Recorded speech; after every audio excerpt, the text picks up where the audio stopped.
Hey everyone, welcome back to my channel. Before we get into the video, if you're new to my channel, hello and welcome. And if you haven't already, please make sure to subscribe to my channel down below. Make sure to like my video, leave a comment, and in case you don't want to miss my videos in the next coming weeks, turn on the notification button. Now, before we get into the intro, I'm excited because we are going to do a fun Star Wars Lego rebuild today. And what we're going to do is this product.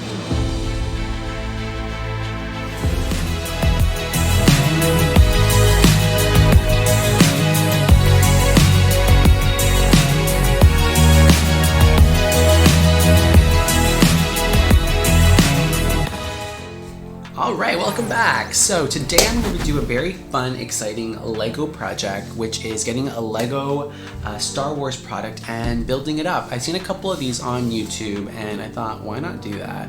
Now, today we will be going ahead and building the Star Wars Resistant A-Wing Starfighter. Has a total of 269 pieces. I think this probably takes anywhere from 30 minutes to an hour, depending on how complex it is, but I'm ready to take this challenge on. Now, something that you should know is that with Lego, I haven't built a Lego set in such a long time.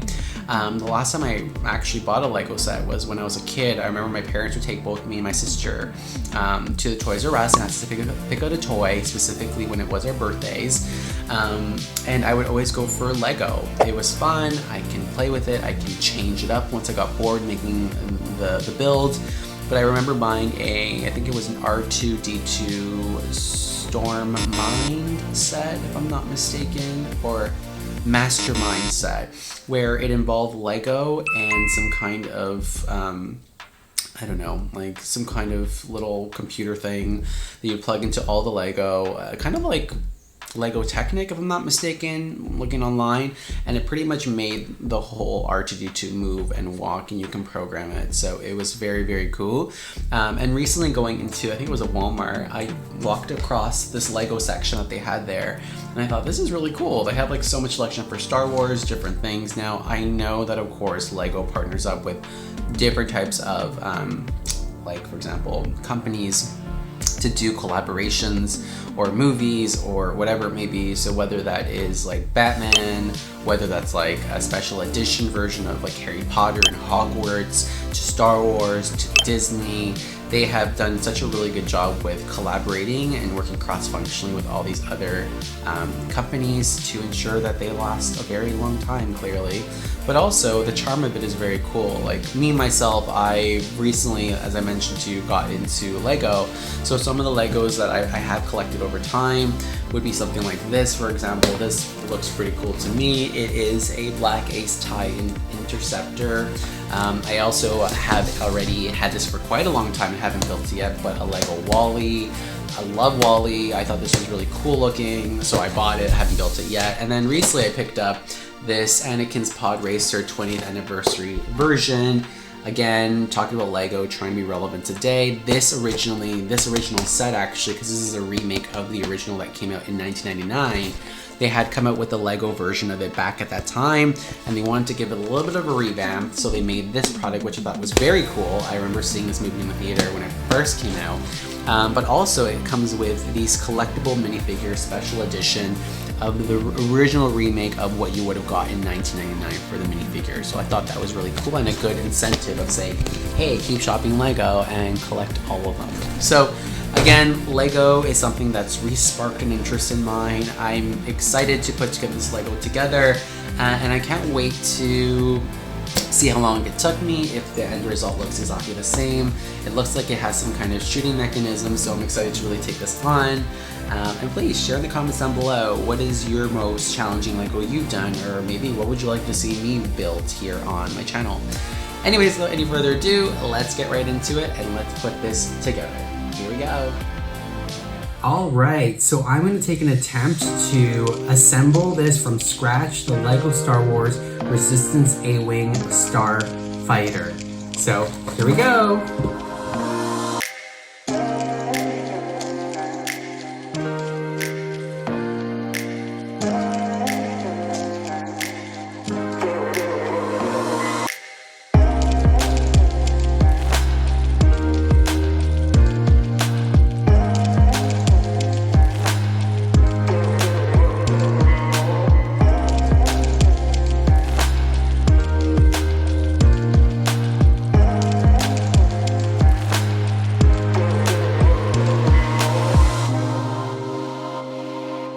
Et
voila, there we go. So here it is, here's the finalized product.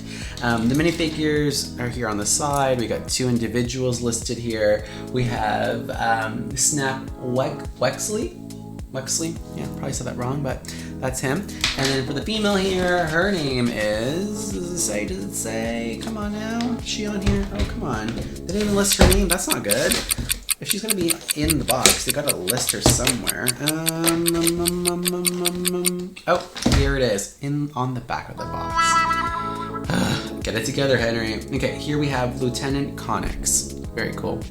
But overall, to build this, it probably took me about 30 minutes to about an hour to do. I'd probably say just under an hour. Has a lot of intricate pieces down below. So the way is you'd build the main core and build around it pretty much. So the core took a little bit of time. And even putting, for example, the stickers to make sure they were centered and straight. That's why it took me a little bit more longer to do, but easy to follow in terms of it. What I think is really cool today is that LEGO is becoming more relevant in terms of trying to make as many things as possible using unique pieces. So I just remember when I was younger, some of the pieces for the R2-D2 for the Mastermind collection that I bought were very blocky. I don't know if that's a word, but they were very thick blocks. And there were some that were a little bit more modified so they could fit the R2-D2 body better. But here as well, so you can see the exact same example. Like this piece here by itself is flat and very long. It's elongated here. And this piece was very specific to build onto this. So it's very cool how LEGO is making these really new pieces, like from when they first originally made LEGO just being a brick on top of a brick to now being all these intricate shapes that fit to make a finalized product. So very cool that way. I did see the feature here. You have two of the firing missiles. By just simply pushing this button here, they go flying out, and the missiles can be found here, of course. This part here opens up, so of course you can go ahead and put the character in sitting down and close it up, so that's pretty cool there as well too. The only thing I wasn't too sure about was these here move, which is great. They don't really move from there, but up and down. These don't have anything to shoot at, of course. It's just on the box. It looks like it's shooting lasers out. But this part was a little bit finicky for me. It kind of just moves a little bit here, and that's pretty much it. Do I like it? I don't know. Maybe if this kind of flared out more to make it look like, hey, the ship's starting, let's flare it up and start up and go, great. But maybe it's just meant to give a little bit of movement to show that they're engines that move, maybe, I don't know. So, I don't know. I think to have something more than just doing this, it doesn't really do much for me, but it is what it is. So in terms of rating, in terms of assembling it, if I'm taking into consideration how long it took me to assemble, was it easy, finalized product, does it look like the picture? what would I give it? I probably would give it a 5. And the reason why I say it is, number one, I'm biased. I love Star Wars products. I love Lego as well too. Always have, just recently got into it as mentioned, but if I take a look at this finalized product, it's exactly what's advertised. It feels good. It didn't take as long to put together. It was easy to understand. And if I were a kid, which I still am in a lot of ways, a grown-up kid, is if I was a kid playing this would give me everything that I need. It has a good weight to it. 2, it has some interactive components to it, which means you can move the lasers. You can also shoot out, for example. And you know, if you wanted to send your character in the back so she can take on space, you together, she can fly off.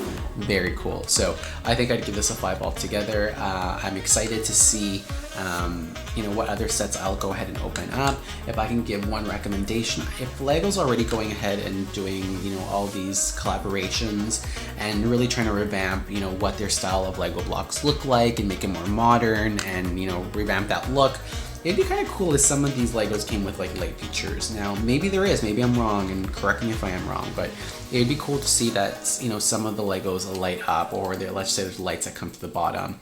Now, I believe, if I'm not mistaken, there are products out there that you can buy separately that you can add on to Lego pieces to bring them to life. But I think it'd be cool if Lego actually had that as well too, to really, you know, give it something more. And maybe there is a line, maybe I'm mistaken, and this is completely done and should be edited out. But that'd be my only recommendation for it. So 5 stars, super happy. Product looks exactly like the box. I can't complain, very happy with it, and excited to see what other Legos I'll put together again. Alright, so thank you so much for watching my video. I hope that you liked this short little video on putting the Lego pieces together. Again, if you're new to my channel, thank you for stopping by, and please don't forget to subscribe to my channel down below. Make sure to like my video, please leave a comment, and in case you don't miss any of my videos next week, make sure to turn on the notification button. Again, share below, what Legos have you put together, what has been your most challenging, and maybe what do you want to see me on here put together for my next Lego build video. Thanks again for stopping by, but I will see you guys next week. Bye.